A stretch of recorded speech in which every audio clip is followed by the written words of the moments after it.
Au sein des luttes et des groupes qui s'expriment sur la place publique à l'intérieur de ces différents mouvements issus des Gilets jaunes, des mouvements issus des manifestations climat,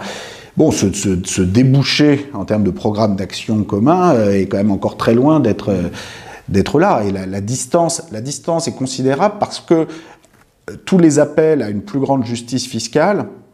et à une plus grande mise à contribution des groupes les plus fortunés, des patriotes les plus importants, se heurtent en permanence à une espèce de désillusion générale face à l'idée même d'une justice économique. C'est-à-dire qu'on a tellement, depuis 30 ans, 40 ans, depuis les années 80-90,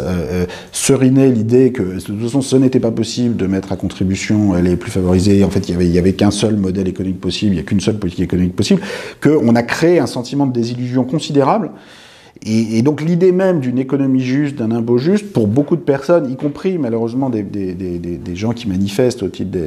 du mouvement des Gilets jaunes, ce sentiment de désillusion est très fort. Et il est très fort aussi, malheureusement, et explique en partie une partie du vote pour les partis xénophobes, qui à partir du moment où on explique que l'État ne peut plus rien, ne peut plus réduire les inégalités entre classes sociales, ne peut pas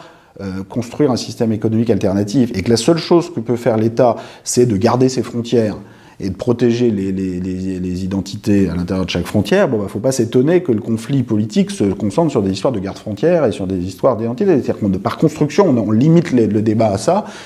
Et donc cette désillusion fait que beaucoup de personnes ont demandé la suppression des taxes sur les carburants, ont obtenu cette suppression, mais en termes de débouchés positifs, construction d'une justice fiscale commune. Bon, concrètement, Marine Le Pen, elle fait semblant d'être pour le rétablissement de l'impôt sur la fortune, mais dans le fond, elle s'en fout complètement. C'est-à-dire que dans son idéologie et dans l'idéologie qui s'exprime de ce côté-là de l'échiquier politique, l'idée, c'est pas on va construire un nouveau modèle de justice sociale grâce à un impôt progressif sur les grandes fortunes et un meilleur partage des richesses. L'idée fondamentale, ça reste on va taper sur les immigrés et sur toutes les personnes qui ne sont pas suffisamment blancs et européens, et de cette façon, on va vous protéger et tout va s'améliorer. C'est un discours qui ne marchera pas et qui ne ferait qu'aggraver les inégalités, les frustrations sociales, mais malheureusement, dans une situation où il n'a pas été pleinement essayé, beaucoup de personnes, compte tenu de la désillusion générale face à la possibilité d'un dépassement du système économique actuel,